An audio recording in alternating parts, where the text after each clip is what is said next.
Cara, eu quero já te elogiar que essa música Não Há Barreiras marcou a vida de um monte de gente, a minha também, né, cara? É uma música que é muito bonita, parabéns pela melodia, construção harmônica, eu acho que você tava num momento super inspirado, hein? Você Como é que é vê, a história dessa música? a história dessa música é interessante. A primeira coisa é que eu já começava a fazer esboço de algumas músicas em casa, eu com meu irmão, né?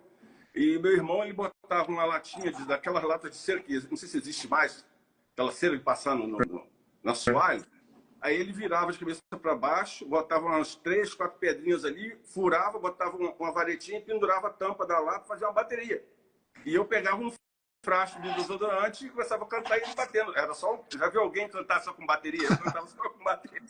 Que legal, cara. Aí foi começando isso, né? Aí eu comecei a fazer algumas músicas e tal, começaram a gravar algumas músicas minhas, mas aí eu estava iniciando e tal. Aí minha mãe falava assim, a minha mãe que é culpada, tá? Ah. Minha mãe falava assim, já tinha o Segura na Mão de Deus há muito tempo, né?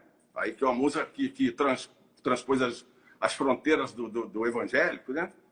A Carmen Silva, que era uma cantora, não sei se você lembra dela. Eu tô lembrado desse nome, cara. Era uma morenona, cantava forte e tal.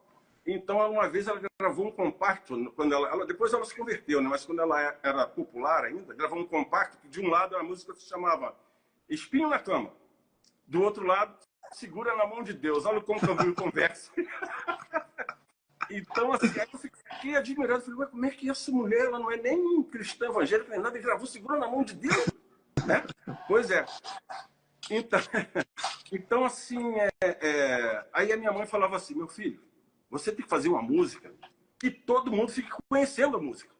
Como quem disse assim, não adianta você fazer uma música e um cara canta, um grava e a música não se espalha.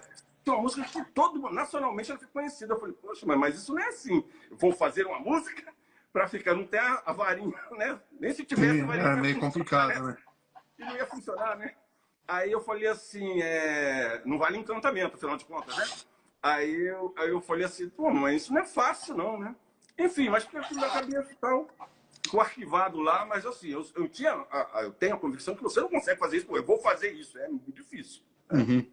E ainda mais no meio evangélico. Pode acontecer no popular, né? Que o cara faz música, mas no evangélico, assim, na música cristã contemporânea é mais complicado. Sim. Então, um dia eu estava trabalhando numa loja de disco. E aí eu estava pensando, não tinha movimento, eu pensei assim, poxa, eu vou separar 3 títulos assim, fortes, vou fazer 3 músicas com esses títulos. Uhum. Aí eu botei assim, escrevi Meu Canto de Paz, que virou uma música que o grande Vitorino Silva, não sei se você conhece, gravou. Né? Cara, que legal, cara. Né? Pô, Super. É um Vitorino, nome Franco, só único. canta com orquestra. Pô, maravilhoso, cara. Então, essa música ele gravou, eu fiz uma outra que eu não lembro o nome agora, ninguém gravou, e a outra, o outro nome era Não Há Barreiras. Não há barreiras. Aí tudo bem, então lá, então, um dia eu fiz essa primeira, falei, agora eu vou fazer essa. Fiz a segunda, aí depois eu vou fazer agora Não Há Barreiras. Aí chega lá, sabe aquela coisa, o Clóvis, despretensiosa? Aham. Você não sabe, né? O talento Deus te dá e tal, mas você, assim, humanamente, pô, eu não consigo fazer uma música desse jeito. Cara, todo início é meio complicado, né? Não é? Quem sou eu, na minha pequenez, eu consegui fazer uma coisa, né? Enfim, fiz a música, cheguei para um amigo que na época eu comecei a aprender violão e relaxei, porque meu irmão toca muito violão, toca bateria, tudo quanto é instrumento ele toca, até aula.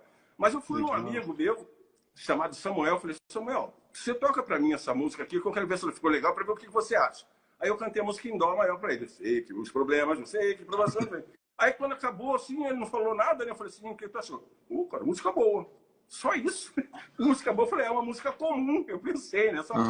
Depois, o rapaz lá da igreja, o Vanderlei, de repente até nos ouvindo aí, nós tínhamos um grupo ali de cantar, um conjunto, né? Às vezes eu cantava sozinho, às vezes ele. Aí ele, posso ensaiar essa música? Pode, mas mesmo assim eu cantava em dó, porque é uma música que puxa muito no refrão. É verdade. Aí tem que ser um cara que tenha... Gogó, né? Cantar essa música. É gogó. Aí tal, o Vanderlei cantou ali, então passou um tempo, aí o Álvaro Tito assinou com a Poligram. E o Álvaro Tito conhece ele desde criança na escola dominical, a gente ali, ele com 11, eu com 15, né? Da minha igreja. Aí ele assinou com a Poligram, já tinha feito 2 discos anteriores com músicas minhas, né? Mas Poligram, hoje Universal Music, né? Outra história, né? Major, multinacional, né? Poxa, falei, cara, Poligram, meu Deus do céu. Eu falei assim, quero uma música. Falei, tu quer uma música pra botar na Poligram? Eu fiquei, meu Deus, cara. Caramba. Aí fiz uma fita com o próprio Vanderlei, que cantava. Olha que ironia. O Vanderlei cantava Não Há Barreiras na igreja. Eu fiz uma fita com ele tocando pra mim 5 músicas. Aí eu levei pro Alvo. Fui na casa dele, tá aqui as músicas. Ah, tá, deixa aí, tá legal. Aí ficou conversando, vamos embora. Aí eu tô ali, né? Aí daqui a pouco um negócio na minha cabeça. Mostra Não Há Barreiras pra ele. Eu não botei Não Há Barreiras naquela fita. Rapaz. Fica ali prontinha. Já pensou? Mostra Não Há Barreiras pra ele. Aí eu, pô, cara, a gente chama de Tito, né? Na intimidade, Tito, falta uma música. Ah, falta, tá legal. Tu vai levar a fita de volta? Eu falei, não, vou te ensinar agora, dá o maior. Eu ligo o gravador. Sei que os problemas não. Entrou assim por último, entendeu? Desse jeito. Aí depois, quando ele tinha escolhido já a música, aí eu falei, ei, vai entrar alguma? Pô, vai entrar Não Há Barreiras. É mesmo. Aí foi lá em casa, ele chegou com o violão e ficou todo entusiasmado para mostrar, mesmo quando não estava gravado ainda. Começou a cantarolar para mim do jeito que ele gravou no disco. A lá Stevie Wonder. Né? Aí eu falei, cara, tu é louco, tu vai gravar desse jeito? Imagina um cara de Assembleia de Deus, 1900, década de 80 ainda, a coisa era meio... hein? Tinha os sensores, né? Tem ainda por aí, mas tinha o sensor. Ali era mais bravo, né? Era mais bravo. Aí ele foi cantando daquele jeito, eu falei, tu é doido. Pô, mas tá bonito, mas tu é doido. Gravou daquele jeito. Pô, aí a música, quando ele me chamou para ouvir a música, o pai dele tinha um microsystem, era a época, 1986 isso. Era todo novinho, né? Me chamou. O pai tinha um microsystem, o pai dele, que também tem uma música no disco, que é compositor também, o pastor Jorge Severiano.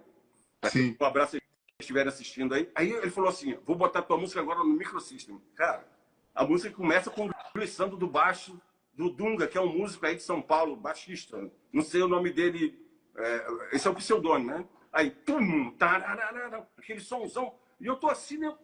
Eu fiquei assim, aquela coisa, e a voz dele cantando. O Cláudio, eu nunca chorei na minha vida, daquele jeito. Cara, eu fiquei... mas deve ser emocionante mesmo, cara. Eu falei, meu Deus, o que é isso? Aí eu fiquei assim, aquela coisa, aí ele falou assim, pô, tu tá chorando, tem mais uma coisa pra te dizer. Eu falei, o que tem pra me dizer? A música vai ser o título do disco. Eu falei, nossa, cara. Aí não. Aí eu falar igual aquele cantor de sertanejo. Ah, nossa, assim você me mata. Nossa, cara, que legal demais, cara. Foi demais. Aí a música foi gravada a música, o disco, as igrejas, Assembleias de Deus, cortaram todas as agendas dele por causa do estilo Stevie Wonder de ser. Né? Sim, aquele álbum tem muita referência disso, cara. Back vocal. Aquela música do Ao Sentir o Amor, se liga na paz. Aquela que tem um monte de vocal, assim. É isso. Cara. Muito legal, o disco ficou lindo. Mas a própria igreja que a gente era, deu uma vetada, teve uma programação, tá entrando gente aí. Teve a programação e chamou ele no dia da programação, ele cantou Pelo Sangue de Jesus, né? Eu tava na galeria, tremendo de medo. Também é linda, velho. Essa é dele. Aí eu tava na galeria, pensando assim, meu Deus, vão linchar ele aqui hoje, ele cantando desse jeito. Cara, a igreja se alegrou com a música, aí eu vi, agora acabou, o véu foi rasgado. Sim. O véu foi rasgado, aí a música, aí o disco pegou e foi até hoje. É uma música que tem muitas histórias, muita gente. Vou contar só uma rapidinho, se você me permite. Eu estava no escritório, aí chegou o rapaz lá para levar uma música que ele queria, ele mais 2. Todos os 3 compositores queriam editar lá com a gente, tal, levou lá. Aí tinha um quadro na parede do disco Não Há Barreiras, numa moldura. Aí a gente conversando com minha esposa e tal, e eu vi o meu nome era Elcio, mas ele não ligou com o nome do compositor. Aí ele olhou para a moldura e viu lá, Não Há Barreiras. Eu abri, pô, esse disco do... Peraí, você é o Elcio Tavares aqui? Ele disse, cara... Aí o cara me falou que ele estava fora da igreja, o cara, quando eu vi essa música, ele veio, chorou pra caramba e voltou para a igreja. Ou seja, a música é uma missão muito grande, né? A música... Então, assim nasceu a música e hoje a minha mãe, o que ela pediu, aconteceu, né? Que a música conhecida em todo o Brasil, gravada por muita gente. É uma música que faz parte da cultura do nosso país. Agora, não tem como não falar do Álvaro sem mencionar essa música, né? Só mandar um abraço aqui pro Felipe Benítez, tá vendo a gente lá da